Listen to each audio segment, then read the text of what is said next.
yourself. Hey, everybody, it's another episode of Go Flix Yourself. My name is Ben Konowitz, and with me, as always, is the butters to my Eric Cartman, Bradford Oman. That's me. No, you're the butters. That's me. That's Eric Cartman. No, this is Eric Cartman. What's butters? It's me, Butters. That's just the worst butters. Oh, That's like the margarine. Marjorie. Taylor Green, yeah. Hey, and it's the Stan Marsh to my Eric Cartman, because you always keep me on the straight and narrow. You're always trying to be better than me. Stan Darsh. I don't know Nate if I Loucks. got a good Stan impression. Give me a good. You seem to have them all, Brad. It's just a high pitched voice. I didn't say it. I just don't think I can do it. Yeah, just you have to get your balls tiny to do it. I don't think they can. Ben, help him out. Hey, Yeah, this is me, Stan Marsh. it's like I need to do this alone in the car a couple times before I get. Yeah, no. Story in Nate's life. I gotta do this alone in my car for a little bit. And then I'll give you my best Stan Then I'll come Marsh. back. Well, gee, Eric, it's me, Butters. That's my butters. What? Hey, let's do our best Ben. Go. What? Hey, everybody, it's me, Ben Conrad. Thanks for Go Fix Yourself. Whoa! Hey, everybody. My name's Ben Conrad. What the hell? That's so rude! Hey, have you ever seen my small penis? Whoa! What the hell? Where is this coming from? We had a good conversation off the air, and I thought we were going to have a good podcast. You guys are coming out of nowhere with this shit. This sounds pretty good to me. It was dead on. I worked Nate- on this in the car before I got in here. he got some of the nuances. Hey, that sounds like a guy. It's a very layered impression. Yeah. You got to be real mean. By the way, this is a movie podcast. And we talk about movies. In the last movies you saw, we talk about trailers. We talk about a little trivia. We talk about this. We talk about that. Yeah. It's not trailer time. It's not trailer time yet. Brad, did you bring a sponsor this week? Do we have a sponsor for today's Go Flix Yourself? Oh my gosh, Ben, do we have a sponsor? Of course we have a sponsor, my friend. How do you think we are getting paid for this? Now, Ben, let me ask you something. Do you like fair season? I mean, Like county fair? Yes. yes, You like going to the county fair? sure, You like getting yourself some fair food? yes. What do you like to get when you go to the fair? Yeah, what do you like? I actually, I like to get the barbecue. I go to the barbecue tent. I get the barbecue parfait. Mm-hmm. Well, Oh. now for the people who may not know, what is the barbecue parfait? It's like it looks like it's a parfait that you would get at like a McDonald's, let's say. In like a cup? Yep, in a cup, in a plastic cup, but instead it's layered like mashed potatoes and barbecue rib tips, Brisket. and things, and it's layered. Barbecue sauce, yeah. It's disgusting, and it's fair food, and I love it. Absolutely. How about you, Nate? I like the steak tips with the potatoes. There you go. Yeah, that's a good those one. Are some of my favorites. Yep. Mm-hmm. I'm a big fried Oreo fan. Who isn't? I've never had a fried Oreo. Oh, dude, you're missing out. No, I just don't think You don't it'd need the be me. cholesterol. Trust Yeah. me, you're going to love it, and you're going to want to live it. No, don't do it, Nate. Don't do it. Speaking of fried goods, from Did you bring something fried? guys, I brought an elephant ear. It's a whole fried ear. No, so there's a new flavor of Flix chocolate covered pretzels out there, and there's actually two new flavors that are inspired by the state fair. One of them is strawberry shortcake. Didn't bring that one for you. I said, that sounds delightful, Brad. Did you bring Yeah, that? great. This one I think actually should still be okay though. This one This is a carny gum found on the ground. Flips. this one is corn on the cob. No, it's not. No, it's not. It's churros. Churro flavored covered I pretzels. do like cinnamon and sugar. Yeah, so here, Ben, go ahead and reach on over here. Get yourself Take a morsel of that. get yourself a little smidge. churro covered pretzel and get some over there to Nate. Get some in his little paw there. Oh, so this churro has chocolate. Do all churros have chocolate on them? No, all churros do not have chocolate. You can typically get chocolate dipped churros when you get them from the fair or whatever. I'm not gonna lie, it's pretty good. I'm smelling it. I am doing the kind of wine taste of the. You're doing the waft before the nose. You wish you had more time in your car to prepare for this. I get it. Yeah, this is actually very good. Yeah, it's Isn't bad. really good. No, it's Good isn't flavor. bad. Good job, Flips, and thanks for wholeheartedly sponsoring Go Flix Yourself by sending us a check that we cashed for real money, so we can afford to keep doing the show for you, the lovely people. It's definitely the cover, the churro flavored coating has like a cinnamon sugary like blend to it, but doesn't feel grainy or anything like that. It's a very creamy mix. I like it. It just says Flips State Fair with a blue ribbon on it. Yeah. Okay. Delicious. Where'd So, you get it from? I found those at Michael's of all places. Sometimes they have good treats at Michael's, but they have those at What is Michael's? the craft store. Well, You've never been to a Michael's I before? don't think I have. That's That they got was a furniture store. they got good deals on frames. That's where I like to go. But yeah, they have. I found it there. They also have them at Sam's Club, and that's where you can find the strawberry shortcake ones. They're probably popping up in convenience stores too, like 7-Eleven and that kind of stuff. So feel free to seek them out. I'm glad you guys had a nice little boner for them. Yeah, thanks to the Flips company. It's not what I have for him. Well, that's one of the new things that I'm trying out for people. I want to ask them if they have a boner for certain foods. Don't. Why? That's my feedback. Don't. How come? It's just not for everybody. You will get canceled. I'm not asking kids. Kids, what gives you boners? Kids, you got a boner for this lollipop I just gave you? Ugh. Wait, that's you. You had to That's pick something to getting dark. suck on? No. Oh my God! Jesus Christ. Oh my God. Nasty. You know, Fucking weirdo. we're gonna get Guys are canceled. odd. Hey, you want the lollipop? No. Why do I sound like Jabba the Hutt mixed with Eric Was Cartman? that Ben? That sounded just like Ben. What are you doing? Did you close your eyes for a second? You thought it was me? I don't sound like that, guys. I can't wait for this podcast to be over so I can get some churros in my mouth again.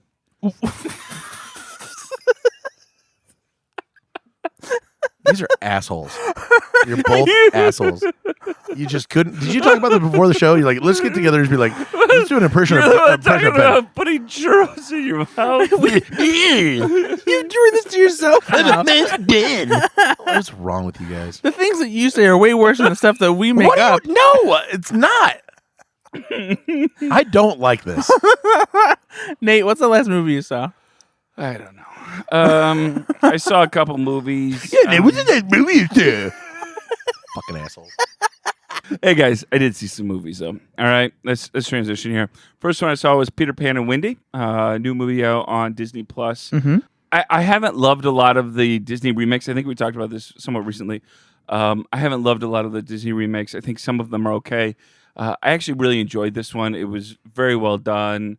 I liked it better than I thought I would. Yeah. If you're like me and you haven't loved a lot of the remakes, Lady and the Tramp wasn't great. There's only really been a couple of them that have been very good.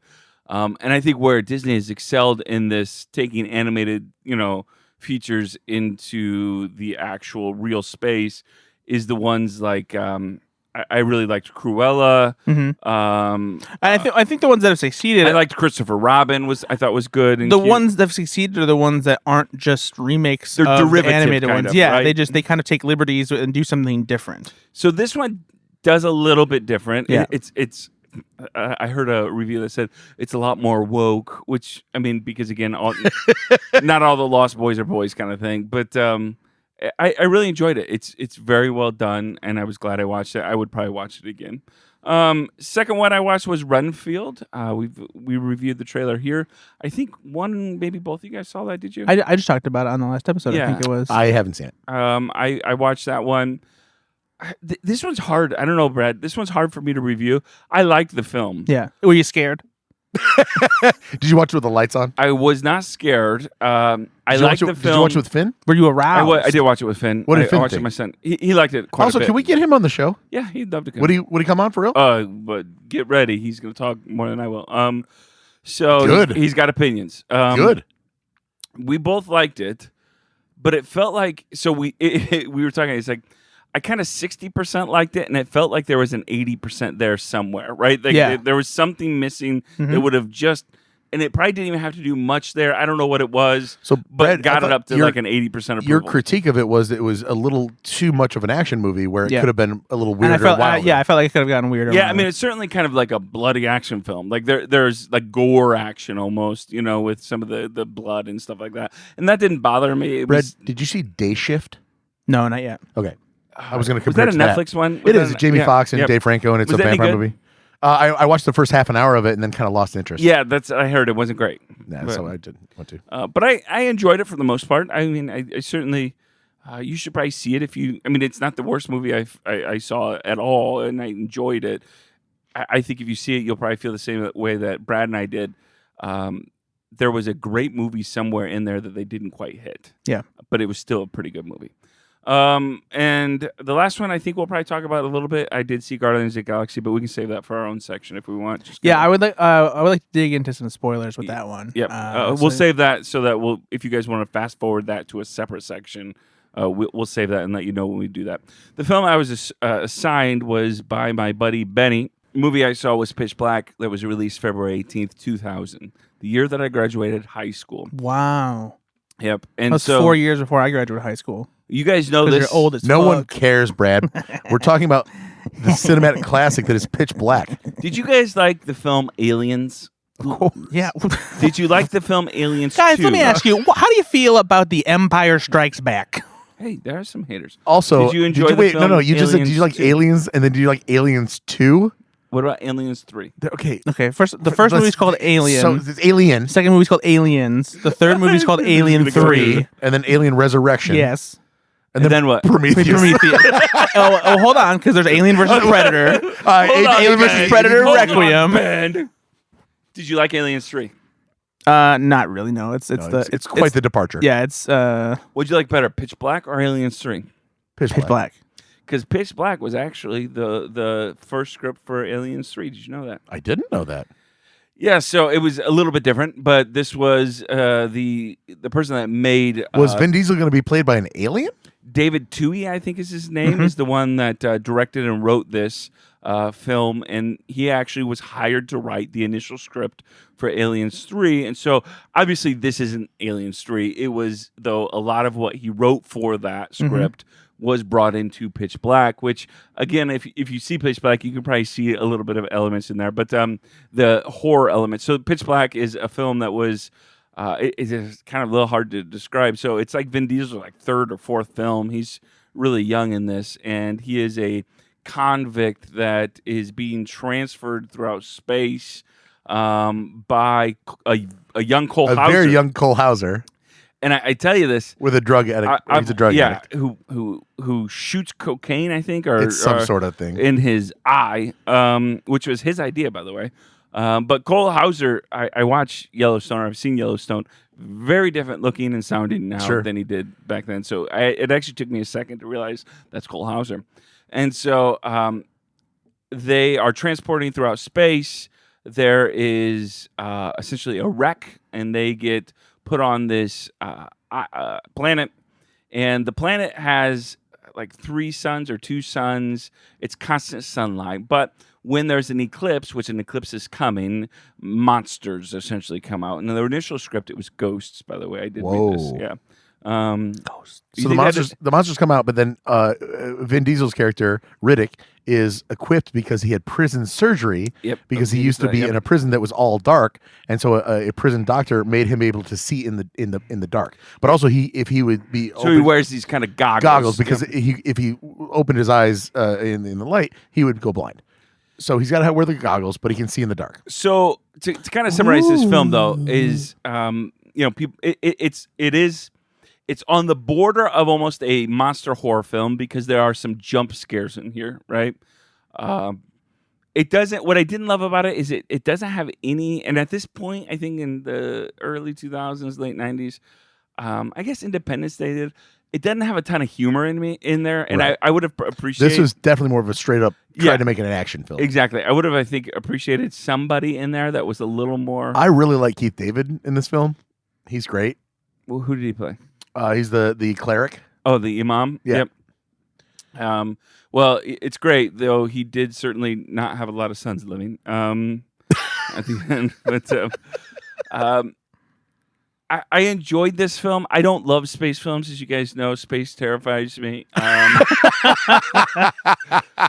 But it was fine. It isn't, like I said, I would have preferred a little more.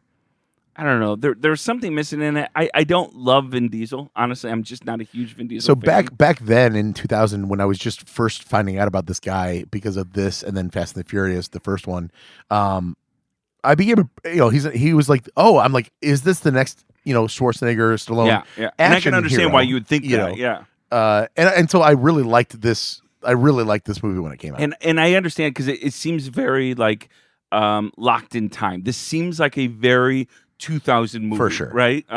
So when you go back and watch it, you're like, Vin Diesel's. What was ever the thing for us? Like, why did we all of a sudden start loving Vin Diesel? He's not great. No, it's very paint by numbers. Yep. His performance is nothing to write home about. It wasn't a bad movie. I actually enjoyed it for the most part. The one scene where he puts his face like between the aliens like nose and he like goes back and forth. I remember watching it and being like, that's actually a really cool scene. The one thing it doesn't necessarily do, though, is a lot of these films, they start with this kind of rough and tumble guy who you don't know if you can trust or anything, but by the end, they've kind of redeemed themselves. His redemption arc's not that great, No, honestly. So I'm sure he that doesn't was become the hero necessarily, though he does some heroic things. by design. I think they were trying to be like, we want you to keep guessing, will he leave them on this planet or not if you get the opportunity? And the whole time you're thinking, he probably will leave these fucking people on this planet. Yep. I know I would. And at the end, I don't think he had some kind of like great moral transformation either. So No. And I haven't seen Chronicles of Riddick or anything like that. I don't know if the tone changes at all. What do you? So the third one called Riddick is pretty good. Chronicles of Riddick is the second one. Yeah. It's okay. I really do like the third one though. I think they're all good in their own ways. Okay. Yeah. I didn't think you'd be a defender of the second one. It's not. I mean, it's not. Amazing or anything like that. Do you have a favorite of the three of the trilogy? I think Riddick is the best one, probably. Okay. Yeah. Yeah, and honestly, so they gave Vin Diesel the rights to the character for performing a cameo in Tokyo Drift. What? So the same studio, right, made Fast and Furious Tokyo Drift, and they said, Vin, if you do this cameo, we'll give you the rights to the character that you've developed and you want to make these movies on. So they gave him the rights, so then he was able to direct what he wanted to do with the third movie because of that. And do you think that's the best one? It is. So is Vin Diesel a good director? He didn't direct. He didn't direct it, but he had say into what was going to happen to the character and what they were doing with He's it. a very involved producer. Kind of like the Fast series. Well, we've all seen Bloodshot, and that how many Academy Awards did that make? Yeah, that was a big one, I think. We're gonna be talking about that one at his Inside the Actor Studio for sure. So those are the films I saw. I would definitely. You should see Nate. He ends on the movie I gave him, and he's like, "These are the things." His hand just is so flippant, and whatever. I would see him if you want to see. movies, It's like yes. These are the films I saw. See him if you want to see Yeah, him. and All right. next time Brad's gonna get a movie, thank God. That's how it felt right there. This did feel like a very you movie, by the way. I'm Fuck like, off. It's from my child. You guys It's have not both childhood. We were 18. No, you guys have both started telling me these have got to be movies that you used to love, No, or that's loved, good. and that I I've never honestly- seen. So I'm giving you shit that I used to love, and I might not hold up anymore. But now I'm getting shit on. It So was you know what? my- Movies no. that I used to It's love. back to It was- back to fucking shit. I'm just gonna give you, and that might be okay. It was fine, but after the last couple of years, though, I watch a film. I'm like, oh, this is a Ben Konowitz film because I know the films you like and the films that you've enjoyed over the years. I and like this very much. I like revenge films. Okay, I love anti-hero films, and I love action movies that are action comedies. Okay, those are the three that I really respond to. And adult films. I love porn. All right, hey, Brady boy, did you see anything this week? Hey, buddy, what'd you see? I don't watch any movies. How many TV shows do you want to talk about? Well, Yes. let me tell you, I have a Fuck several off, Nate. television Hey, shows. Ted Lasso's getting really good, by the way. It is. I would, No, God damn it. No. What'd you watch? I wouldn't know. I gave up. Would you? No, you Whatever. didn't. I mean, no, I just haven't caught up, so I'm just Okay. behind. It's getting really good, though. I'm just behind. What movies did you watch? I watched Are You There, God? It's Me, Margaret. Yeah, okay, I'm glad you did because I kind of want to see this film. Yeah. How was it? It's great. You'll love it. It's fantastic. It is. For those of you that don't know, somehow It just felt weird for me to go to a movie by myself seeing this one. Yeah, you know? don't. Like, no, but it looks good, though. So if you don't know, Are You There, God? It's Me, Margaret is based on a very famous book by Judy Blume. It's a kind of like a seminal book that you know Like a rite of passage. yeah for a you lot read of even if women. you're A read of passage? What? a lot of young girls read it when they're tweens becoming teenagers, but it's often in schools too, where like boys will end up reading it as well. Not in Florida. Well, they don't have any books in Florida anymore. Yeah, they say don't say Bloom. But I do think that it's a book that like both boys and girls should read as teenagers. And the movie, it's exactly the kind of movie I wish they made more movies like this, because I love coming of age movies, but a lot of the coming of age movies I like have some kind of gimmick attached to them, or there's something that makes it more than just a movie about just growing up. Like Sing Street is he's trying to impress a girl, and there's this whole band element and that kind of thing. And there's the kind of movies I like that are like that usually have some kind of thing that they're trying to do. This movie is just about an 11-year-old girl who is just growing up and trying to figure life out. She is, her dad is Jewish, her mother is Christian. She doesn't necessarily know like what religion she should be, and she's trying to figure it out. She's anxious to get her period because to her it signifies womanhood and growing up. She's anxious to have boobs. Her and these three other friends are obsessed with doing it, and it's just this great, wonderful story about being a kid and like figuring life out and growing up. And I wish that there were more straightforward coming of age stories like this for both boys and girls to enjoy. And as silly as that is, like, it's hard to kind of remember a little bit again as I'm in my younger 40s, Ben is as well, you're in your upper 30s, to go back 30 years and remember the stressors and the anxieties you have. And I'm sure for girls, right? I mean, guys, we had our own stressors at that point too, different things. You start seeing your friends get these things, and there is a ton of anxiety there. Yeah. And so I do love the idea that they take a moment in history that maybe some of us are a lot longer away from, but there's a lot of us that still remember being a teenager and how awkward it was, or preteen, and they made a film of it. I think what's crucial in these films, though, is finding a kid actor that is compelling enough to do it, that you latch on to. Is the kid actor famous, or is it like kind of? So her name is Abby Ryder Fortson, and you might recognize her even though she's older now, is because she plays Scott Lang's daughter Cassie in the original Ant-Man movie and Ant-Man and the Wasp: Quantumania. Yeah, before she got fired. Yeah, and well, she didn't get fired. It's just that the character grew up and then was played by an adult. So she got fired. She got blipped. Yeah, she got blipped. She came back and was older, too old. But then that actress did get fired. Not fired, but they got Margaret Qualley, right? No, what? Who's the Catherine Newton. Catherine Newton. So they're all the same. Yeah. Wow. That's a Ben statement. Come on. No, hold on. They're all the same. I don't even know what that's not what you were doing earlier. That's what nobody was doing. Okay, that's not my voice. That's like Cookie Monster.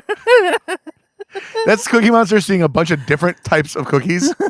They're all the same. That's not the same. They're all the same. The cookies are not the same. Cookies not the same. Ana de Armas. But yeah, no, it's Nate. You will definitely like this movie a lot. Ben, you probably won't, just because What the hell? I'm capable of watching something and growing as a person. I saw this with my mom, and my mom loved it too. She read the book when she was younger, and for her, it's like it was reminded her of experience because it takes place in the 70s too.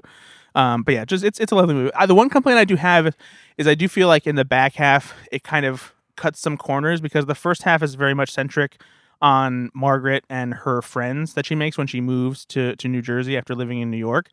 And the second half kind of forgets about her friends until like the very end. Like, okay. And it's some of it is because the story is focused on her, but it just feels like all of a sudden like the friends aren't as involved in what's happening in her life, and there's not really any particular reason. It just seems like it was convenient because of the story that they were telling. But it's still very good. I enjoyed it very much. All right. Anything else? I was assigned a movie by my friend Ben Konowitz. Ben Konowitz is a big Whitney Houston fan, and he listens to all of her records. And he was like, Brad, I've never told you this, but one of my favorite movies of all time is The Bodyguard. And so that's not true. All of that is true, except I'm the one that assigned it to you. I do love it. Was it you? Yes, it was. Nate just got done saying I assigned him Pitch Black. Oh, that's right. But that doesn't mean anything. What? Yeah, he can still be assigned a movie and not assign you one. I assigned you The Bodyguard. I do love The Bodyguard. I like Whitney Houston. But Ben is a big Whitney Houston fan. What? You made a mistake. I did. I know. And the reason I did. You made a mistake, and it's crazy that you guys. That's not even the voice that we're doing. We're clearly evolving here. Yeah, Nate. I was thinking that because Ben was like, "You haven't seen The Bodyguard? Oh yeah, watch The Bodyguard." Well, I suggested, and then he's like, "Yes, you definitely." Yeah. Do Oh, absolutely. No, it's a great movie. It's Whitney Houston. Here's the thing. this movie is pretty good. Whitney Houston is charming. No, Whitney Houston is great in this movie. Yeah. Let me get that straight. Whitney Houston is fantastic. This is her first movie. It is dominated by her songs. It's like the soundtrack is full of her voice. But she's also a good actress. Like, yeah, she is. She's good. You know who I don't think is a very good actor? Kevin Costner. Kevin Costner. Yeah, not great. And I've never really thought about this just because like I've seen movies with Kevin Costner, but I'm watching this movie and I sat there and realized, I'm like, you know what? He plays the same fucking character in every single movie. And the film has to be built around that character. Yeah. Or he doesn't do well. It is always a stoic character, doesn't show a lot of emotion. I brought it up earlier, Yellowstone. He's perfect in Yellowstone because he plays himself, right? And so that's all he needs to do. Be kind of a, not curmudgeon-y, but kind of an emotionless kind of exactly. like, tough guy. And everyman appeal, basically. And he does really well in that role. That role, though, probably isn't perfect for that. It works. I don't remember hating him in that. It works in a sense because as a bodyguard, the titular character, he is supposed to be. He said titular. As the bodyguard, he's supposed to be a little more detached and like all business and that kind of thing. That's part of his character. But Hey, but Brad, it made me think does he stay detached? Kind of like him and Whitney Houston's character fall for each other. But even during the parts that are like more emotional, he doesn't show much emotion. You know, Well, it's because he's a bodyguard. he comes to care for her, obviously. Yeah. But yeah, I don't know. It's just So you didn't love it. I didn't love it, and I didn't hate it necessarily, but it's very paint by numbers. This is a kind of movie that they made a lot in the late 80s, early 90s. These kind of like somewhat steamy thrillers where there's like a romance involved and there's somebody that's trying to kill somebody and that kind of thing.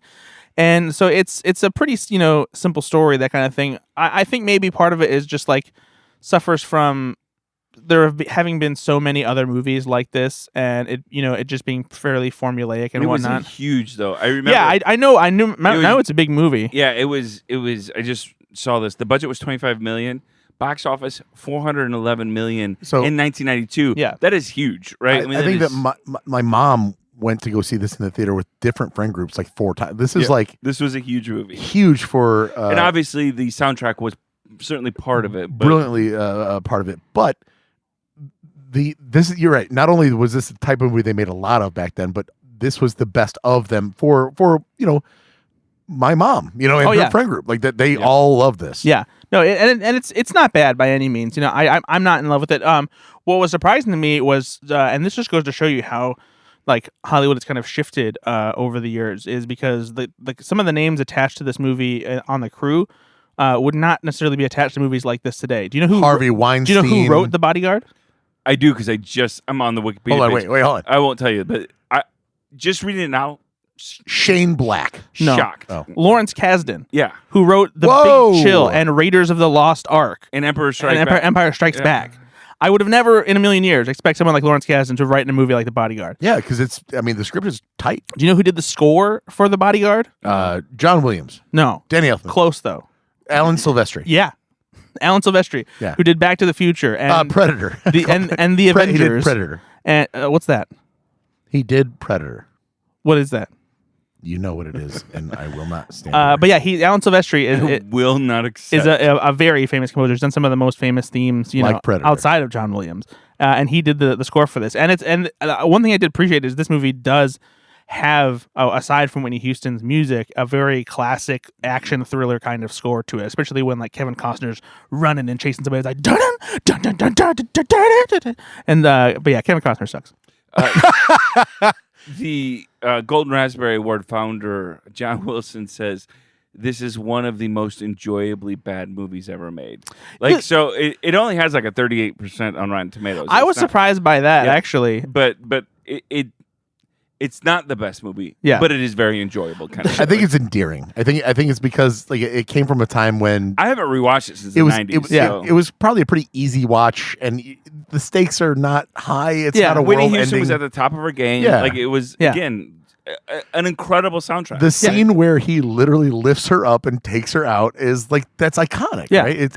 It's almost honestly that scene in The Bodyguard is almost as iconic as when Patrick Swayze lifts Jennifer Grey up. Yeah. In that kind of genre, right? There were two things that were very funny to me. The first one is So early on in the movie, when they hire or they want to hire Kevin Costner to be Whitney Houston's character's bodyguard, they inform him of something that has happened that they haven't told Whitney Houston yet, and that's somebody broke into her house, went into this room that they had set up to be a bedroom set for a music video that made it look like it was like an extravagant bedroom, but it's not really her bedroom. This person broke into the house and masturbated on the bed and left a note. So after they explain this to Kevin Costner Sniffs the sheets. no, what he's Oh, sorry. he has a series of lines where he says the house has been penetrated. Someone came in and jerked off, and I'm just like, Jesus, they really got penetrated and jerked off into the same line. And then later on, this didn't make sense. Well, to that's me. classic Lawrence Kasdan. Yeah, That's I'd true. say, Yeah, that was all- written by. Remember Raiders of the Lost Ark? He's like the temple has been penetrated. Yeah, that's true. And Indiana Jones was talking about beating off all the time. But later in the movie, there's a point when Whitney Houston's kid, they're trying to stay safe and be in this secluded in Kevin Costner's family cabin. The kid, Whitney Houston's son, gets into a boat and tries to like go off, and like Kevin Costner's like, oh my God, because he doesn't know how to swim. And so he chases him down, runs off the pier and jumps at him at the boat. And I'm thinking, oh, he's going to jump into the boat to stop the kid.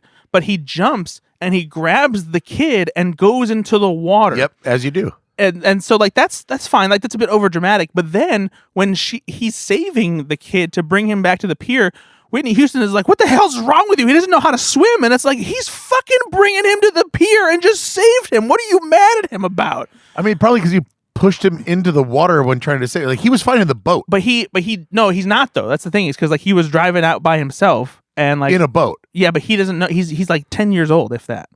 But he doesn't have to know how to swim if he's in a boat. He's not going to stay in the boat probably because he's an idiot though. They describe him as an idiot? They were very clear. They was like, this kid is fucking stupid as hell. And if he gets in a boat out by himself, he's going to drown. Well, I'm sorry. Yeah, that's Kevin Costner's a very blunt character, and so he lays that out for Whitney Houston early on. But no, This boat's been penetrated by a 10-year-old. Stop being a jerk off and get back to shore. Yeah, there's a lot of jerking off in this movie. So thanks, Nate, So the bodyguard. for the bodyguard. But yeah, no, I'm glad I saw it finally. 7 out of 10? Would you say better than 4 out of 10 though? Or But better than 3.8 out of 10? Well, if it's better than 4 out of 10, it's by default it's yeah. better than 3.8. I said that because of the Rotten Tomato score. Well, that's why I went with 4. I just rounded up. Don't round. All right. It was, Anything else? it was fine. Anything else, Reb? No, that's all. That's all I've seen. All right, Benny. What'd you watch? I did watch Shrinking. We're not talking about that. Did you like it? Yeah, I like it. It's great. We're Isn't about, it? me and Brittany have been watching it long distance. Isn't We're about- Harrison Ford we're just the most charming, delightful person? I would have never expected him to take a role Isn't like it this. so great Yeah. though? I just want him so badly Stop to it. call me champ. Right now. He's very good. I Yeah. like it. I like it a lot. We just I finished could it tell last it, night. guys. We finished this season last night. It's very good. And I've missed Fuck off, though. I've missed Jason Segel too. Me too. know, Yeah. right? Not that he hasn't been busy. He's been doing What do we stuff. do? No. We're I not doing I that. just haven't watched I'm going it. to tell you, I got a big crush on Jessica Williams. She is great in this movie. Okay. Have you It's seen not a movie. Have you seen back to movies the incredible Jessica James? No, is it good? Yeah, she's the star Yep. of it, and it's very, very good. You should watch it. You would like it a lot. Anyway, I finished my Bourne trilogy. I did watch the Bourne Ultimatum to cap that off. I think Bourne Ultimatum is the best one. Ooh, that's not necessarily a hot take, but I disagree. I think the Bourne Identity is the best one, just because it sets the stage Yeah, I for was everything. gonna and say, it's just really awesome. Bourne Ultimatum is the best one, though. Cool. Did you Anyway. watch it? Because it doesn't seem like you paid much attention to it if you still think Bourne Identity is the best one. Because Tony Gilroy is an ace filmmaker, and Bourne Ultimatum is the best movie It's in the franchise. Very good. So is Supremacy. Would you say Ultimatum is the best one in the franchise? No, Identity is. Anyway, I had a good time watching them. Bourne Ultimatum top. We're gonna talk about Guardians. I saw that in the theater. And The Guardians of Ga'Hoole? Never seen that, but that's owls, right? Yeah. Gonna keep going or You don't like Legend of the Guardians, the Owls of Ga'Hoole? no? I What? don't. Oh, well. Anyway, so I saw the Bourne Ultimatum. I saw the Guardians of Ga'Hoole. But I watched this dumb movie called Dungeons and Dragons. The original from 2000? Yep. Yeah. Really terrible. No, I watched the new one. Yeah, what'd you think? Yeah. It's long. It's too long. What? It's too long. But that being said, What? I had a You've good been time watching. hating on this No, movie. listen, I really did enjoy it. Chris Pine is Chris great. Pine's fantastic. Michelle Rodriguez She's so much is fun, yeah. fantastic. She's man, she's a good actress in this. Yep. Actually, everybody's good. It's so much funnier than it has any right to be. Like it's so well written. There's so much going on. That doesn't preclude it from being a little too long, in my opinion. I read, But it's still very good. I saw that it's the most streamed VOD right now. Like it's at the top of all of the streaming, which I hope people are getting it because it didn't do all that well in the theaters. I was hoping to do better. I'm hoping for a sequel. I mean, it's done but- decently, but not decently enough based on how much it costs. Yeah, exactly. And so, and I really would like a sequel. I want to visit these characters again. Yeah. And in order to do that, it needs to do pretty well in VOD, I think. So, Yep. And it is. It was just a bit too long for me, but other than that, it was very good. Well, Nate and I thought it was the perfect length, and we enjoyed it very much. The perfect length? You didn't think it was long at all? I didn't think it was long, but I didn't notice it was long. I was Yeah, able to enjoy it. like I was never sitting there thinking, "Man, is this movie over yet?" Yep. No, I was enjoyable the whole time. I will admit that. But I also think that when they were like towards the end of the movie, they're like leading away from something. And I'm like, oh, it's over. And then I go, oh, well, there's still 30 minutes left in this movie. It was just weird. Maybe just don't look at your clock. That's how I have to live my life. 1/4 movie at a time. Well, see, that's the problem. All right. Well, so we talked about the last movies we saw, except for you guys haven't talked about one of the movies, and this is one that I saw last week, and that's Guardians of the Galaxy Volume 3, the third in the Guardians of the Galaxy trilogy. It's the end of an era. This is supposed to be the last movie featuring this iteration of the Guardians of the Galaxy. James Gunn has said this numerous times. Even before he took over DC, this was meant to be the last Guardians movie he was going to do, and the last one featuring this team. So I was disappointed in this movie. I was not a big fan. I had problems, and we're gonna get into the specifics of that here in a second after we find out what you guys thought. So if you don't want any spoilers for Guardians of the Galaxy Volume 3, we are going to get into spoilers. So go ahead and just keep fast forwarding, and I'll put a time code in the show notes so that you know when you can come back to listen after the Guardians talk is over. So check the show notes, and if you don't want to hear any spoilery talk about Guardians of the Galaxy Volume 3, you know what to do. So now we're going to enter into spoiler territory. 3, 2, 1. 3, 2, 1. Okay. Okay, fuck. God damn it. What did you guys think Nobody dies. of Guardians of the Galaxy? Nobody dies. Volume 3. No one dies. You don't have to start with spoilers. Yeah, no. Jesus. I counted it down, motherfucker. Nobody dies, and that's a big point of contention. I liked the film. I liked it more than you did. You and I had talked a little bit off the air that I was a little disappointed somebody didn't die. Not that I wanted any of these characters to die. The months, maybe even the year prior to this, in the film world, in the Marvel Universe world, film world, a lot of us have been talking about who's going to die. And there's obviously, everyone was convinced Drax dies, right? Or Rocket dies, or, somebody, maybe even Quill, does Quill die kind of thing. No, but Ben is right. Nobody dies. I'm not disappointed because I wanted one to die. I'm disappointed because A, they flirt with it a little bit. And B, I just felt like it was okay. Like, I was ready for somebody to die. I wanted that final emotional moment. Some of the most emotional moments in film in general in the last many years are honestly Marvel deaths, right? Yeah. And so, you see some of these things happening and you're like, okay, I like that Marvel isn't afraid to take the risk at times. They didn't. Now, Brad, you can talk a little bit more about this. You had said that James Gunn had mentioned before that he's not necessarily a huge fan of characters dying in films like this. Not necessarily that he's not a huge fan, but he just explained that he doesn't necessarily think characters need to die in order for there to be some kind of emotional resonance. For him, it's the stakes that are most important, and as long as you can feel like the urgency and like that there are stakes there and that somebody could die, that is basically he thinks that should be good enough. And to be fair to him, I did feel that way. He's right. I did feel that way. There were high stakes, but at the same time, I do think that far too many times he kind of like makes you think that someone is going to die, and then they don't. Like to the point where it feels like he's trying to like trick you into like thinking that somebody's going to die, but then saving them, and that works every now and then. But when there's no payoff, Yeah. it feels like a 3-card Monty. So I just had recently, just this last week, watched the first 2 plus the Christmas special with Son Finn, and I'll say this: I think I liked the film better after watching those because the evolution of Rocket, which definitely this film is about Rocket, but you get the point where James Gunn says the whole thing is about Rocket, and you really get that if you watch them all together. Yeah. Rocket is the center of the story, and so when I understood that, when I went into this, and Rocket's, I mean, if you go back and watch the first Guardians of the Galaxy, you realize how angry Rocket is, how much he doesn't care, how much. And by the end, how much he cares deeply. The thing that I love about television series, the thing I love about films is character evolution. And I love how much Rocket's character evolved throughout this trilogy. And in ways that I didn't think were, silly. They were actually evolutions. And then you got to understand in this one why he was so hardened. Yet, in the first one, when Groot dies, why he is so impacted by it. And so for me, the emotional resonance was there. It wasn't on the surface. I get that. Like you kind of have to put the pieces of the puzzle together for me a little bit to get that emotional resonance. And it probably should have been a little bit more clear.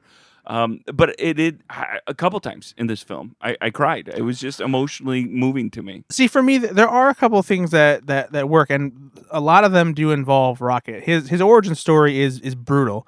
The moment when he loses his animal friends, Lila and Teefs and Floor, that's harsh. Love those names, by the way. Oh yeah, that's and they are genuinely sweet, right? Yeah. I mean, it's hard not to fall in love with those 4 they're characters. gnarly but adorable, because they've been experimented on and turned into these strange versions of themselves. Listen, I saw the first Toy Story.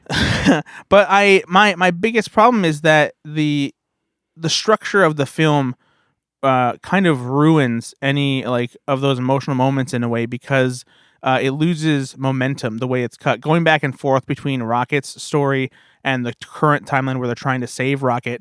It makes sense when you think about it on the surface level. It's like, oh yeah, this is how you can tell a story. But the flow of the movie just didn't work for me. Like, it felt like they would get going in the present day timeline, and then all of a sudden we flash back to Rocket's story, and then you'd be involved in Rocket's story, and then all of a sudden we're back to present day again. And I just kept losing any momentum there was, and kept it hard to stay involved and connected. To this point, though, I didn't feel that way, in that when they flashed back, it was always showing Rocket in some kind of distress or something. They would start with him on the table or something, and then they'd flash him back. So I still feel like they were showing what he was going through at the time. They weren't always, though. There were some times when they did do cuts, but there were other times when something happened unrelated to Rocket, even though the entire plot is related to Rocket. Yeah.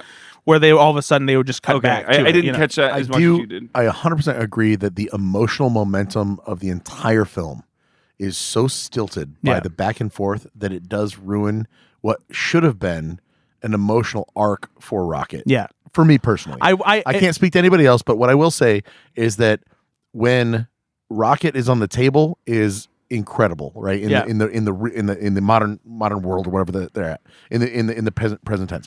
Then they cut back. And I'm like, oh, okay, now we're building this up.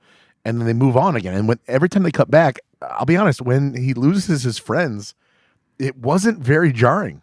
It was terrible. I disagree with that. That scene, that was the one of the scenes where I was like, oof. I was fine with it. Like I had a little emotion there, but so then cutting back to all of the deaths, so for me, we talked about this previously, not just with this movie, but when the marketing of a movie sets it up to be a certain thing, and then that doesn't happen in the movie, I'm a big dummy. I fall for the marketing every time. So we've talked about this when it's like The Witch, right? The marketing is the scariest movie you've ever seen, and I'm like, this is a New England folktale. Okay, War Dogs. The trailer was cut. This movie's good. Exactly. You're gonna love this, and it's bad. Every single marketing thing was like the last ride. What is? Someone's going to die. Well, they never said that. I know, guys, Jesus Christ. But, they were they were hinting the whole time, clearly something's going to happen. So like you said, every time somebody is in peril, I'm like, oh, this is it. And it didn't happen. Oh, this is it. And it didn't happen. Why did I feel like, though, in this film, more than others. Oh, they're gonna die. Oh wait, oh they didn't die. Because they did it like 4 times. Do you wonder though? I was wondering this, But that's bad. No, I know. I didn't like it. Son Finn brought this up. Do you think that maybe though there was some pressure on this because apparently James Gunn was a little bit upset when Gamora died, like because again Gamora didn't die in his film, right? That he wasn't necessarily wanting Gamora to die at that point. This wasn't an arc that he wrote. That was an They're arc. like, deal with it. We killed one of your main to a certain characters. extent, right? I mean, I this don't serves the story, and I'm sure he didn't fight it, but like, Yeah. It's so. Do you think though? Well, and here, All that to say that people above James Gunn can make decisions for characters, right? If it serves the story. So do you think that somebody, Kevin Feige, somebody above that said, we don't want these characters to die yet because we might have other properties we still want to use them in? No, because James Gunn himself has specifically said that like He didn't want them to die. Well, Okay. then and also there was no pressure from the studio to Okay. to change anything like this. Also, the fact that Gamora 2, let's call her, that's one of the better parts of this movie. Like I really enjoy. They don't fall in love. No, Yeah. I love that. Yeah, exactly. This is Yep. this is about someone that I used to love has changed, and I don't know how to process this. And there's some of the best allegories and metaphors for real life there. Holy shit, there was some really deep work being done in that role. I loved it. I agree. I loved what they did with that. So good. I loved Peter's struggle with that. Right, It was great. He did. Chris Pratt did well. Again, I know there's a lot of hate for Chris Pratt online. He does. He is born to play Star-Lord. He's Star-Lord. He's just so. He good. is Star-Lord. I love that at the end he goes home. Right. I love that That's something that was one of the things that didn't really I didn't care about, because if they had established in the first 2 movies that there was this longing from him like to go home or something like that, but like they bring it in so late here that all of a sudden it's like, oh hey, your grandparents are still at home, don't you ever think about them or what happened? He's been like 90. I don't want to go there. Wait a and minute. guess what? He was on fucking Earth in Avengers Endgame. He didn't go see his fucking grandparents when he was on Earth in That's a good Avengers point. That is a good Endgame. point. We had a lot That's more good going point. on. Never even thought about that. But that Nobody was had a a lot good more point. going on in there. They But kind of no, won. they had to They kind of won. They had to save the Earth. Don't you think though he didn't think about it? He didn't think about. That's the thing, though. It's like why wouldn't he though? Here you are. Nobody brought it up to him. But here you are. No, I mean he left today. He's kind of dumb. Here you are thinking about all the things that you've lost. What about the people that lost things when you left? And I can understand. He probably didn't. I can foresee. I Somebody actually bought not into that a thinking little bit. Like that he I wouldn't can have looked at it foresee from not thinking that. because he looked at it like it's been so long. He's so dead. Like why would I go back? There's nothing. And then like he's doing the math and like somebody else brings it up and he goes, oh wait, he might be 90. He could I still be didn't alive. think there was anything to go home to. Exactly. right? I Like, actually did buy into that aspect. I didn't What I think, listen. What I get really it, though when you bring it up, I'm like I understand. what I there's really didn't like though was the playing of like, are they going to die? Or are they not going to die? When Peter Quill is in space and he gets the bloated face, I'm like, oh, that's how they're going to kill Star-Lord? Ew. Hey, guess Like- what? I wish they would have killed him. No, honestly, I looked at that moment. And I go, well, this is a bit that's the thing that took me out of the movie because they killed him so quickly in that it's movie. kind of at the and end, then so. Adam Warlock comes in and saves him, and it's like, okay, fine. I guess he's not dying. Nobody's dying here. It got I repetitive did- and boring. That was the one of the parts I didn't like was, oh, you're gonna Yondu him, right? Like and then Adam Warlock comes in and saves over him, and but- over and over. The stakes I are didn't there. think Speaking that of was- which, Adam Warlock, a pointless character in this entire Oh, movie. you didn't like Adam Warlock? I didn't say that. I like the character. Yeah, I like the idea of him. He doesn't. He's useless in this movie, and there's nothing for him to do. He's shoehorned in there It's because too of- bad because Will Poulter does a great job, and I actually do like the character in itself. I like how dumb he is. I like. Isn't isn't that called a Deus Ex Machina? Isn't he just the thing that moves the plot forward? Like he can go save Star-Lord. I mean, he's the reason kind that, like, of. that's what they had him. Yeah, I mean, he's like the golden briefcase in Pulp Fiction. Yeah, I agree. Literally. though. You didn't need him. It's too bad because I hope they create something for him. And obviously he's part of the. I feel like he's part of the new iteration of the Guardians. I mean, they have said they're not killing the Guardian franchise. No, but we'll see what happens. They used him to fill a lot of plot holes that would have otherwise maybe not have been able to come through. He comes in at the last minute and like tackles Gamora. He's the one that saves Peter Quill. They're using him as a plot filler in that moment. I will say the biggest disappointment that I had in this film the entire time was that like they did the Deadpool 2 thing and the thing they've done countless times in so many of these movies where they're like, it's just not your time yet. and then Rocket goes back Harry and Potter. oh my god, Mm-hmm. that's the laziest fucking writing I've seen from James Gunn in quite a while. We all have to admit that that's a super big trope that I can't believe he used it. It's a super No? big trope, but for some reason they keep using it in all the films. But I thought he would be more clever to have at least some other sort of way to do that. It just was so easy.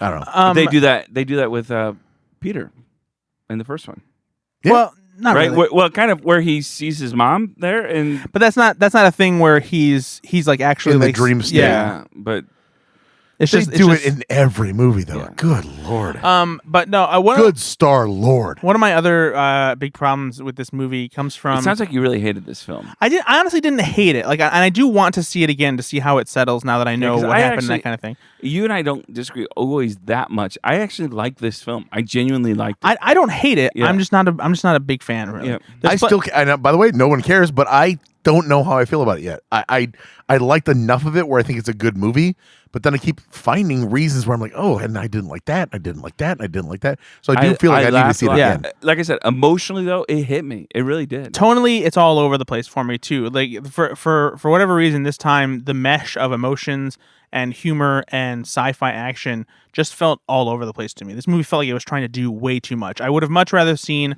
a third movie that did the Rocket origin story with your average Guardians plot like the rest of them had, and then a fourth movie where they wrap up everybody's story. Because doing Rocket's origin and wrapping up the character arc for every single other character was just a lot. It did feel like they were trying to put a lot. This in movie's here. almost 2.5 hours long. James Gunn is almost right. James Gunn's done, right? And so he needs to say all the things he needs to say. And then the things that the two biggest things I think I have a problem with are, first of all, I think this movie has what I called and what we put on the website. Somebody else wrote the story, but I pitched the headline, which was this movie bad. This movie has a Man of Steel problem.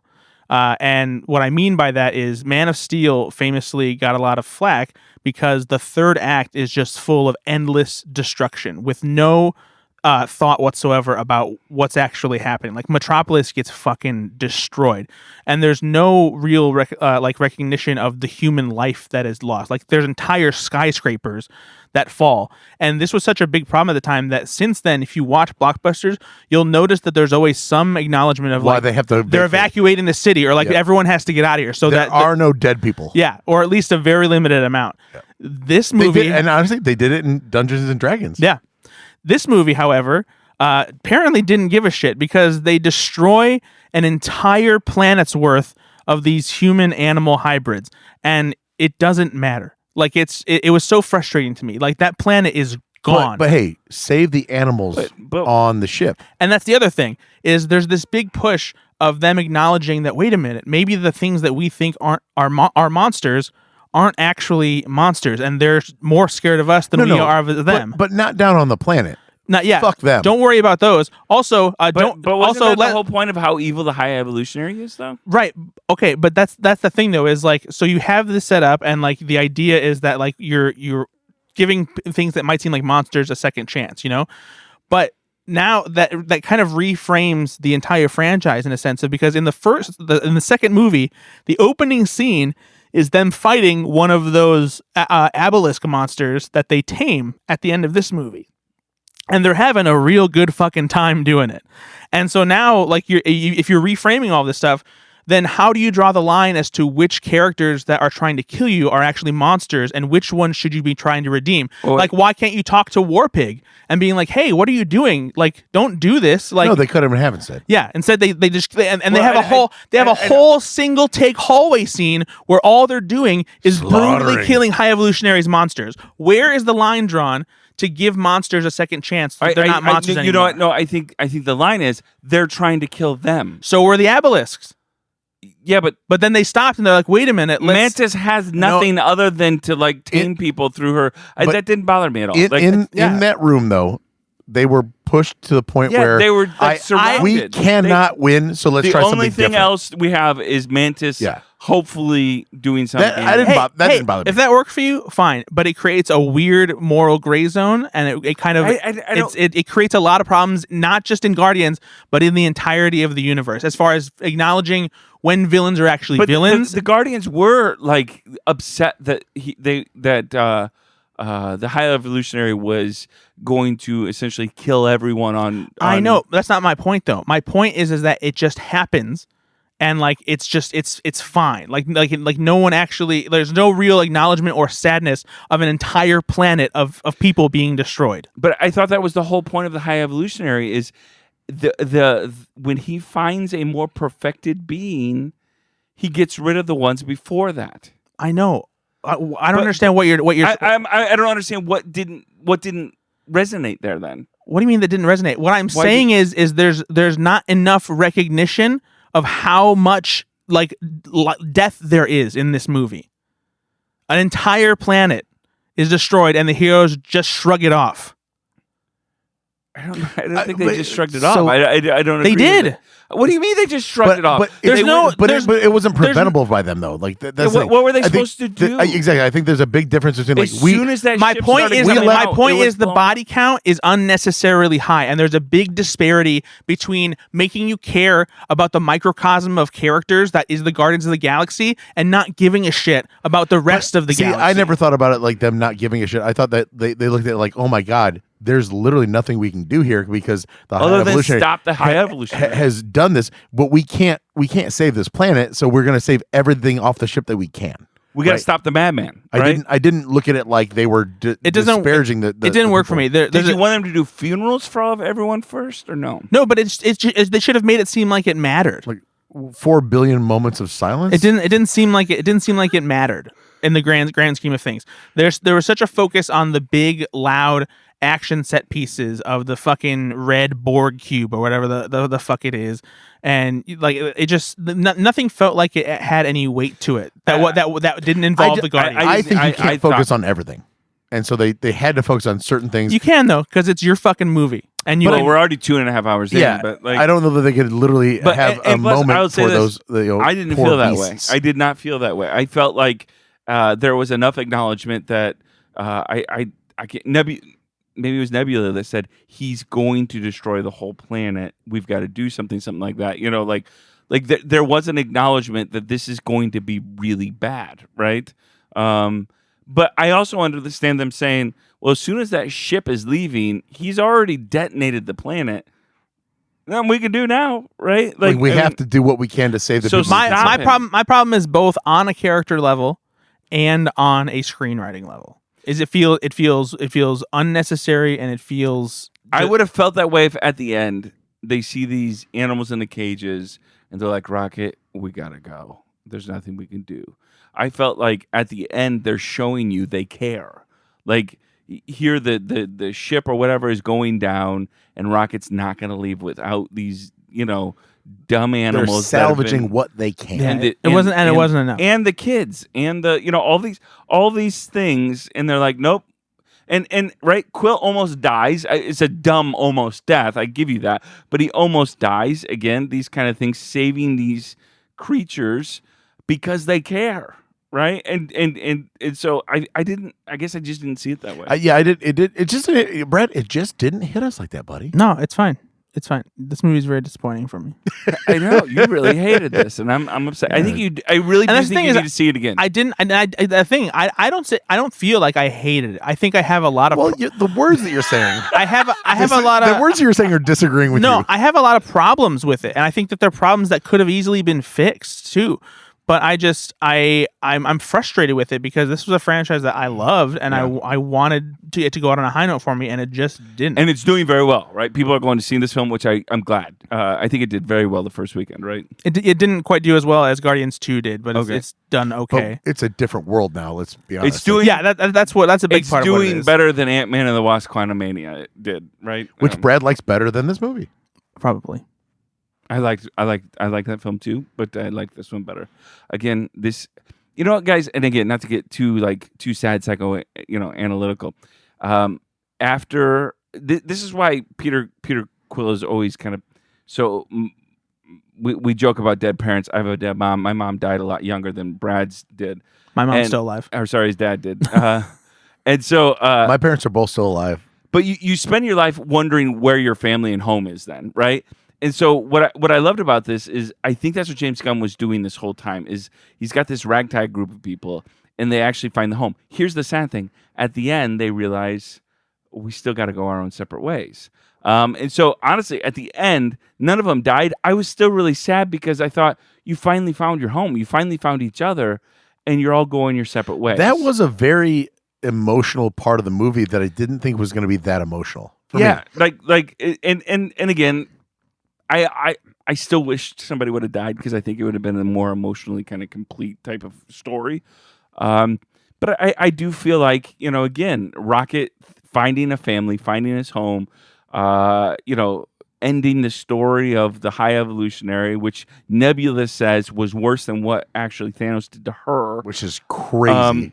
And he built this family, and they're leaving. And that was still sad to me. No, so Rocket was gone for most of this movie. He comes back. They all coalesce and they do the thing, and then 10 minutes later, we're losing. I'm losing everyone. Why are you going? That is right? the true emotional arc of this film. Is that Rocket has to deal with the fact that he was in the first Guardians was so guarded because of his past, and then he learns to love everybody. He's done for 4/5 of the 5/6 of this movie. He's out. Yeah. He comes back, and now they're disbanding. So he's losing his family. It's very again. James Gunn, right? It very is. He's leaving. Right. He's leaving. So that ending scene of what they needed to do, especially with Drax, in his own way, being like, I have to protect Mantis because you're dumb and vulnerable, and it just didn't. Like that's not what I mean. It worked for me. That scene works for me. It did. I did like the ultimate ending with the characters and how they went their own separate ways. Fine. And how they finally found how they something nice resolved about it. those arcs, because I like the idea of all these flawed people coming together, finding each other, but then recognizing that the happiness they found with each other was something that was only temporary because they were still running from their problems. Oh, good. And So who they Brad were. loved the movie. And one thing that I didn't like initially, but then I read something online that made me completely change my mind about it, and I like it a lot now. Did Ben or I write it? Definitely not. Was it one of my twits? No. That's never happened, and will never happen. Sometimes I tweet and you like them. Yeah, but like that's different than like having a He profound. never likes my tweets, and it pisses me off because I'm like, I literally have a one-man audience I'm writing for. I Me just too. want Brad to. Me too. So I like almost every one of your tweets I see. I really Honestly, like me them too. And you know what? For Brad, if I get 1 out of every 27 I've counted, Yep. I'm fine. I barely see your tweets. I know. Yeah, and thanks. we're over here saying out loud that we would like you to try to pay more attention. You know how many people I follow on Twitter? This is what I'm saying. Nate and I are actively trying to support each other, and you, as the third member of the group, you would think that maybe You use Twitter for fun. For me, it's part of my job.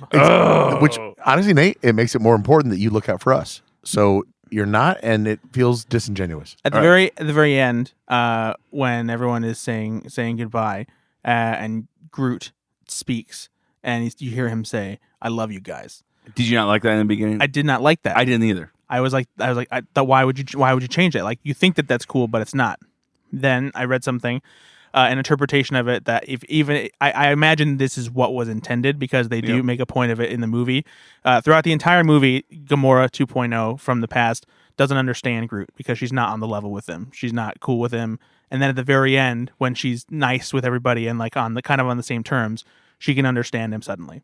At the end of this movie, we've been going through this journey with the Guardians of the Galaxy. We don't understand what Groot says. At the very end, we understand what Groot says because we're part of the family. So he said he said I am Groot. He said I'm Groot, but we understand him now. And that's I a like nice that interpretation a lot. of that. Yeah, I like that a lot. And I think that's probably what he Yeah, intended. because James Gunn isn't known for that level of cheese. Just to throw that in there, so I can understand him though he does like that kind of allegory type of, or that kind of like meaningful display. I would never have thought that, by the way, and I like that. I like it's that. he's a colleague and a friend, Jermaine Lucier. He used to write for Slashfilm. Now he writes at a site called IO9. It's a big sci-fi site. Yeah. I've heard that. He wrote about it, and he even said that he thought it was kind of a no-brainer thing. But when he talked to some friends afterwards, they were like, "Oh no, I didn't even like think about that." And that's why he wrote the article. So after I read that, I was like, "Yeah," because I'm like, that he's not growing as a species, and he can now speak. Actually, I was talking to Bailey about it, and I was like, it would have been great because honestly, I didn't understand that aspect of it. Now that I see that, okay.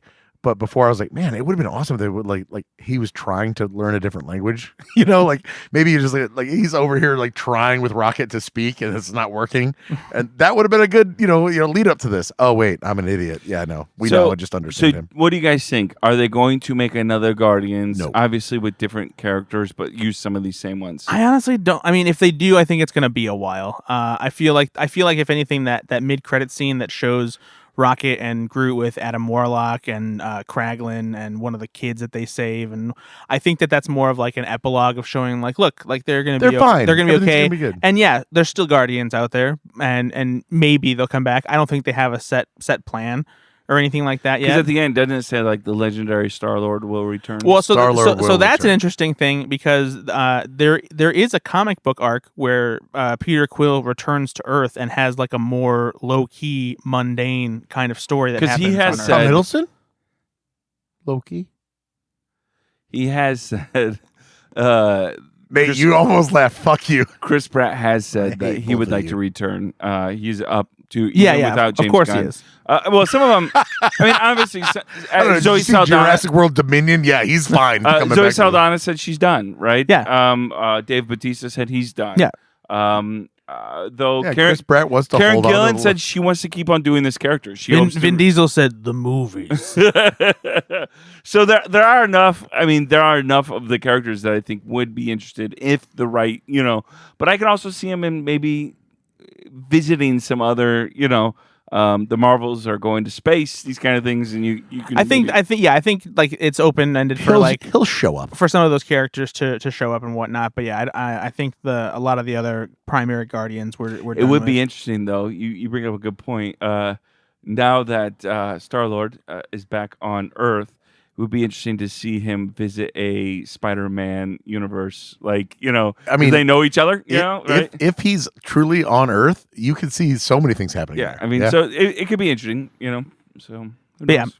we'll see what happens. Come on down to the Star-Lord Diner. That's what he's doing with his grandpa. Guardians of the Galaxy franchise is chef. done for now, and we'll see what happens in the future of the Marvel Cinematic Universe. All right, let's talk about some trailers. We did watch some trailers. This is a television, film, and trailer podcast. It's not though. It's just movies. The first one We're going to talk about is Gran Turismo. which I've never played. What? I don't play video games. No, I haven't played No, that I tried to play this when I was younger, but it was very hard. I crashed a lot. Yeah, it was it was the kind of racing game where like you had to get your license and stuff first.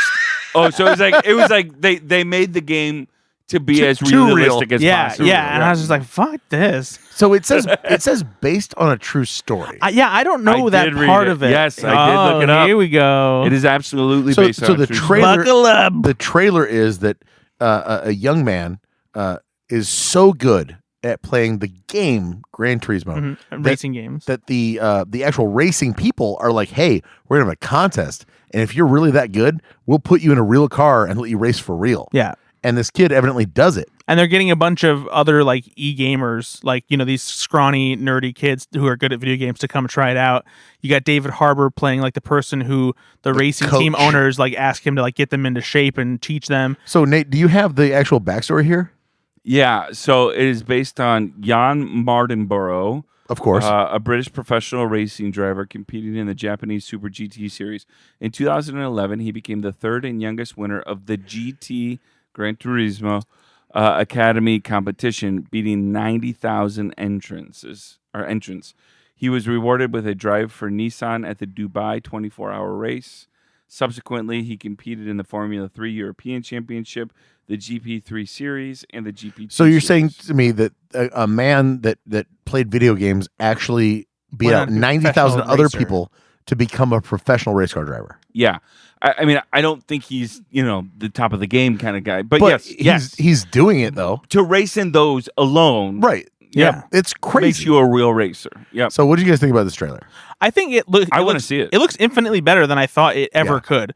It's a cool premise. It has a Days of Thunder vibe to it. It has an underdog sports feel to it. But it has humorous David Harbour in it though too. Yeah. Like some good comedy. It looks like as well. Yeah, I hope it's as good as Need for Speed. God, it's one of the worst movie experiences we've ever had. It's a terrible, terrible movie. But yeah, I think this looks pretty good. Honestly, I'm interested. This trailer intrigued me. It's the first time in a long time where I've seen a trailer that like may actually like. I was like, oh, you know what? This is agree. actually pretty good. A trailer that you know nothing about. You read the premise online, you're like, no. And you Yeah. see the trailer, like, oh wait, I actually might. Yeah. Yeah. It also has. Hang on a minute. Hang on a minute. It also has Ginger Spice in here. Of course it does. She's the mom. Are you serious? Yeah, Ginger Spice. Did you like Ginger Spice? Oh, did I like Ginger Spice? Easy. Let's cut all this. And next up on the trailer talk. So, by the Brad way, is erect. by the Brad way- is fully erect right now, and I can't. I could not wait to get my hands on the Okay. Oh, whoa. on we're gonna Whoa, stop you there, Jim. We're buddy. gonna stop you there to save you. Everybody, all those Twitter followers let's you have. not We want cancel you to keep, Brad. We want you to keep those Twitter followers. on the Playboy with Ginger Spice in it. Let me tell you. Almost as bad as what you were about to say. Gran Turismo. No, that's what I was gonna say. Is I was very much attracted to Jerry Halliwell. Yeah, we all were, Brad. But you're making it sound No, really no, weird. guys, hold on, you hold had on. This weird crush Hold on on. the girl that everyone found Hey. a bracelet. Guys. to get my hands on the Playboy. She was featured. She was in a pit. It's a good thing we have. her. Did you say It's a a good thing pit? we. Yeah. What? You had her in a bit like in Silence of the Lambs. No, I just wanted the magazine to jerk off to. By the way, Gran Turismo comes out August 11th. So you got plenty of time to find that old Playboy. The second trailer we're going to talk about is Dune Part 2, which is the second Dune movie. Did you guys see Dune Part 1? Yes, I did. And what did you think? Well, I liked it better than I thought, but I don't care about the Dune series at all. I was waiting for Tune. Dune. This is Tune 2. Anyway, so Bailey and I sat together, watched this trailer tonight, and we paused it like 10 seconds in, and we go, "Oh God, we're definitely gonna have to watch the first one." You've not seen it? Because no, we watched the first one. Meaning, But they forgot. I forgot everything that's Yeah, happened. Like no, I can't that's tell you anything. I felt the same way. Like, I feel like people that know the Dune series or the stories know what's happening in this trailer. I don't. I had no idea. And not Except even, I understand. Oh, they weren't in the first one. Like, Timothy Chalamet, he was in the first one. Oh no, Zendaya, she was in the first one. David Florence Visa. Pugh's in here, And I'm like, what the fuck? Everything else was like, I gotta watch the first one again. but not even people like film Twitter is fucking jerking off over this movie like it's Jerry Halliwell's Playboy. No, That's a callback, friends. But from 10 seconds ago. But it's I wasn't a big fan of the first Dune. Not that I disliked it. I was just like, oh yeah, this is a perfectly It wasn't- serviceable sci-fi movie. Yeah, it wasn't memorable for me. Yeah, though. I wasn't over the moon for it. But yeah, people in film Twitter circles stuff like that are just crazy for the first Dune and are I so don't get excited it. for this one. And like some of them are people who know the book, but others are just people who just really liked the first movie and like Denis Villeneuve as a director too. So I mean, the cast is a who's who, right? It is a who's cast. There's some incredible talent in this cast, especially young talent. But like, there's nothing. I will see this film. I don't know if I'll see it in the theater. I would literally need to watch the first one right before. Yeah, I agree. You know, and I'm not the best person for this because I would need to see a lot of the Star Wars stuff before I go to watch the new Star Wars because I don't remember a lot. What especially if I haven't seen it in a few years. But this specifically, I'm like, oh my God, I don't know what's going on in this trailer at all. he's riding a sandworm. Clearly, Big. Tremors 2, Big worm. Big Perm Big worm, big From- perm. Friday. So I'm fine with it. I mean, the first one we watched it was fine. see it in the theater or no. No, I'll wait. I'm gonna see it in theaters. More excited to see this or Gran Turismo. I mean, I don't know that you can compare the two, but No, I know, but which, I'm not sure. I'm more excited to see Gran Turismo. I wouldn't- only because it seems like a film I would like more. I wouldn't say I'm more excited for Gran Turismo. Here's what I'll say. I will see Dune 2, but I have a feeling going in, like as soon as I press play, I'm like, all right, well, this is gonna be kind of boring, but I'll watch it. Like I'm just It's one not of those excited movies where it's by like it. I know I should watch it, Right. so I'll It's watch gonna it. be talent. I will bet honestly, you- Blade Runner 2049 was the same thing for me. I know I need to see it. I know everybody's gonna fucking jack off on this thing and think it's the best thing ever. It's gonna be boring as fuck, and there's gonna be allegories that I better sit through. That was dry for me. It was so dry as fuck. I mean, There's I been get more jacking off talk in this podcast than I was expecting. but well, is that am I wrong? What was Blade Runner 2049 the best thing you've ever seen? No, it's not the best thing I've ever seen. But you're talking to the wrong person because I fucking love Blade Runner 2049. So. but like, why? It's just visually it's stunning. Sure, I appreciate. I agree with that. I appreciate the nuanced character work. I like that it leaned away from doing what other Lego sequels hadn't, which is not necessarily making it interesting. No, it's like no. Like I making you want to watch it again. I appreciated that it was more intimate and more quiet, and it did lean into what the first Blade Runner was, because the first Blade Runner isn't an action heavy sci-fi blockbuster, and I wanted more of that. I'm glad it didn't turn into a blockbuster action franchise. I think we should have left well enough alone. The first one was great because of what it was, and I'm not sure that I wanted to see that same movie again. It's not for you. It's for people who appreciate cinema. I am willing to bet a cold, nice, crisp $20 bill that, Ben, you're gonna like Gran Turismo better than you'll like Dune 2. Dune. No, I mean, the epic nature of movies like this, I respect them. A lot of times it's just boring. It's not for everybody. It's just boring. It's one of those films where I need to watch it with somebody that knows what's going on, because I'm like, who is that? Have they been in this? Why is the Prince of the Sand sad about his song being sung? Did I miss something? The king's gesture is sneaking this prince away. That's Who's crazy. that guy? I thought he was dead already. It's not fucking Prince of Persia. That's what it sounds like. Jesus Christ. I'm sorry you don't understand sci-fi world, you noob. Why don't you go play Madden 2005? Ew. Yeah. No. Travis Kelce wannabe. Yeah, seriously. You got a big football game later? Listen, I'll do that any given Sunday, and I think you know. Ugh. Yeah? Ugh. Well, that's it, guys, for this podcast. We hope you like movies. Thanks for listening. We like to have fun here. Sorry if there's too much jacking off talk.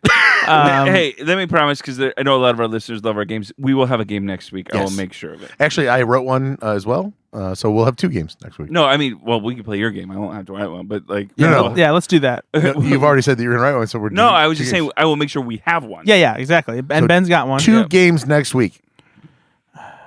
Thanks for listening. Be sure to subscribe to our podcast on Apple Podcast, Spotify, Lingo, Laffy Taffy, and Rub Tufts. Those are our favorite. Rub Tufts. Yeah, those are our favorite podcast apps. Be sure to give us 5 stars if you please. Comment on our Facebook page. Check out our website. What is the website? GoFlixYourselfPod.com. You know what I'm going to do? I'm going to set up, because I think on our website we can do this thing where we can take recorded messages and it sends it to us. I want to do the best Ben Konowitz impression, and they can record it and send it to us. And then we will play it on the podcast. I think that's a pretty good idea. All right. If you want to do it, maybe we'll give you a suggestion of what you should say. Okay. It should be, hey guys, it's me, Ben Conway, and if you could really just get some gutters and come to my arcade and play my pinball machines, I would really appreciate it. Thanks for everything. I'm Ben Conway. I cannot believe that you fucking talk like this. This is not what I sound like whatsoever. Bye everybody. Bye. Bye, everybody. Bye. Nah, cheating, eh?